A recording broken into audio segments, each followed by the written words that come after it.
Kiki Layne, star of Dandelion, premiering at the Chicago Critics Film Festival. Thank you so much for your time today. No, I'm super excited to talk to you. I'll keep talking about this film. I love it. So yeah, I'm excited. It got premiered at South by Southwest. You're now at the Chicago Critics Film Festival. I mean, it feels real, like this is happening. Yes. No, it's crazy as more audiences get to see it, and just like hearing the feedback at the Q&As, like, yeah, it's feeling very real right now.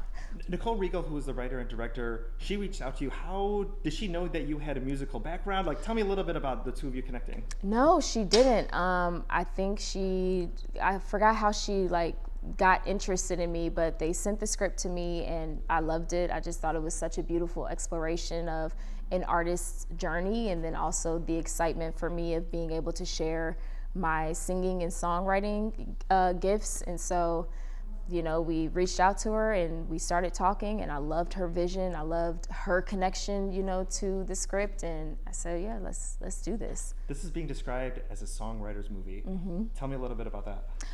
It really is. It really gets you inside of the songwriting process. Like, you see Dandelion going through this movie, like piecing the songs together and like finding it, and you kind of see what inspires her to write certain things, and you see how messy songwriting can be and how frustrating it can be. So I think it really does paint a special picture of like what songwriting is. Because you look at her, and I think anyone who has any type of artistic goal in their life kind of goes through that thing, especially if they're stuck in one place where I'm doing the best I can. I have family obligations, I have things I have to do, but I also want to do this as well too. And you look at all the resources you have, and you know, she's at a point where she's like, I can play at this one place, but I'm not getting the experiences to write the songs that are like true to my heart. Yeah, no, I think that's a very real thing that artists go through. You know, the art that you may want to create, you may feel like there's not really space in the world for that art to be successful and for it to keep, you know, your lights on. And I think we really see Dandelion struggling with that of like, is there space for who she is as an artist? Is there a way for her to find success with that and find stability with that? You know, we hear her talking about like, what does it mean to be 30, you know, and going after this, where like friends are settling down, people are like married, having kids, got their 401ks and like all this stuff, and you're like playing in a hotel lobby. Like, what does that mean? And so I think it's honestly I think that's something that audiences are really connecting with, you know, like artists, we know those questions. We know the things that Dandelion is wrestling with and the things that's keeping her up at night and making her question herself. So I think it's something that really like, it connected me to the role, and I think audiences are connecting to it as well. Because there's a point in the movie where she gets connected to an opportunity that's outside of her realm, gets to meet Casey, talk a little bit about Thomas Doherty who plays him, and connecting with him and maybe what you did ahead of time to prepare for those like yin and yang of these roles. But really they're similar in their own ways, yeah. Yeah, I mean, I think there's similarities in them of just like, here's two artists who clearly love music, love writing music so much, but they have these things in their lives that are making that are pulling them away from the music and are making them question like, can I do this? Is this sustainable? You know, Casey has a family. Dandelion has everything that's happening with her mom. And so it makes sense that they would, you know, connect. But, you know, also when you're wrestling with those types of things, it can also be the thing, you know, that unravels you and pulls you apart. Oh, exactly.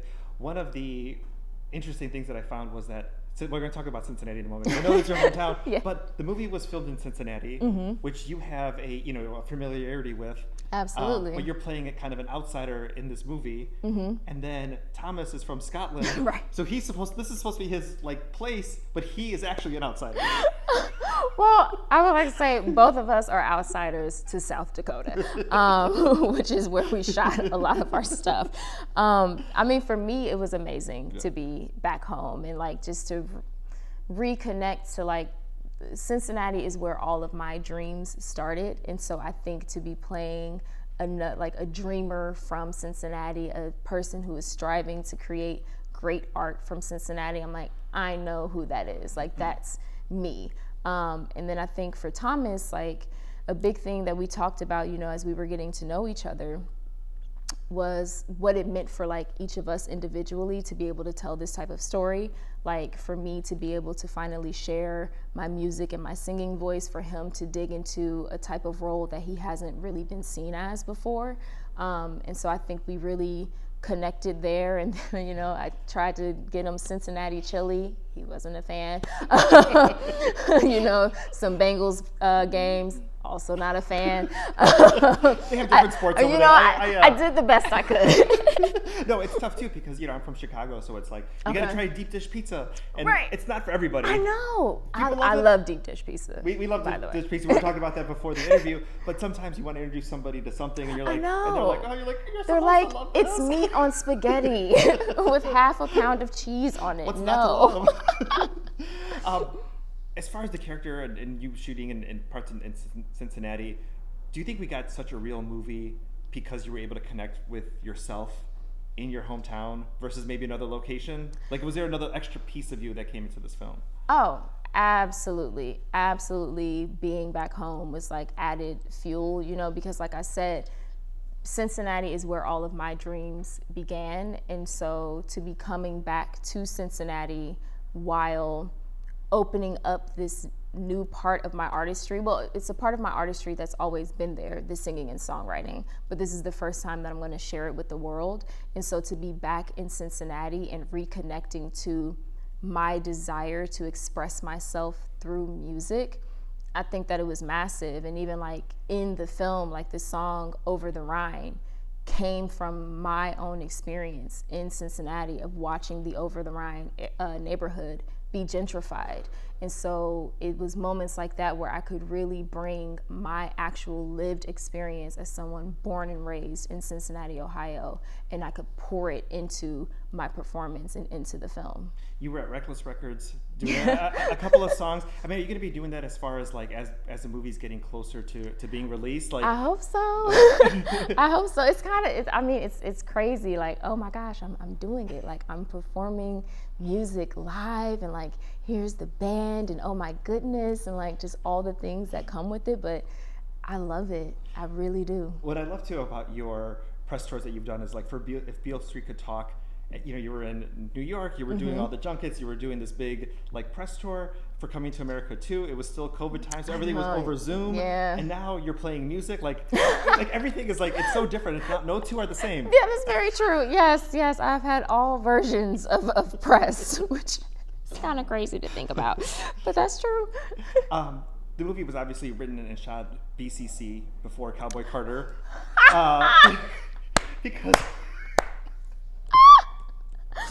Amen. Amen. There is a line in the movie where Beyonce does get referenced. Talk a little bit about that impact, because I think it hit me hard. You know, I was like, you know, when that, you know, well, I don't want to spoil it for anybody, but there's a point where that does get brought up. And talk a little bit about what that meant for you shooting it, and maybe now that we have a new perspective. I mean, Beyonce, to me as an artist, just her longevity and the way that she continues to express herself as an artist in whatever is the most genuine way for her in that moment, I think is simply amazing. So even if you don't reach like Beyonce level, like icon status, whatever, there's something to take away from how she challenges herself as an artist and how she doesn't let whatever the industry is telling her, like, this is what's hot now, this is the type of music that's selling, this is the artist that you are. Yeah. You know, I think that any artist can like be inspired by that. Like that's what it is, you know, for me, and I think any artist kind of watching somebody do that. Yeah. I mean, not to get off topic, but we heard a little bit about her journey with whether it could have been the Country Music Awards, but you know, Dandelion's up there, she's performing and people are shouting these things, and I took it, it wasn't meant to be a compliment when they said that to her, but now looking at it, it's like that would have been such a completely different moment had that album come out. Well, I mean, it's interesting, like as an artist we see Dandelion trying to figure out where does she belong in this industry. She's not singing like, you know, the most traditional genres where you see Black people, you know, dominating this R&B, hip hop, you know, she's a little outside of that.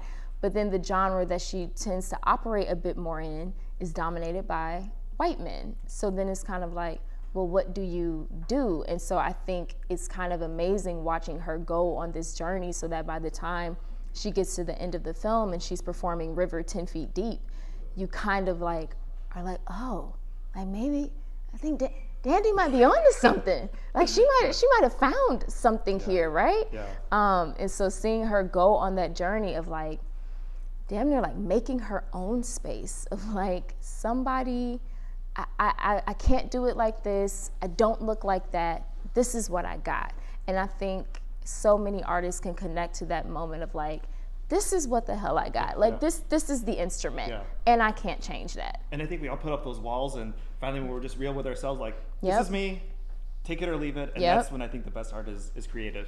Exactly. How is this film going to change maybe the trajectory of your career and maybe the projects you look for to include maybe some more singing or, you know, more aspects of Definitely would love to keep singing, and even just like writing songs for movies, like that is really fun for me, like the challenge of creating something specifically for, you know, a specific scene in the film. Which, fun fact, I do have a song in the film American Fiction.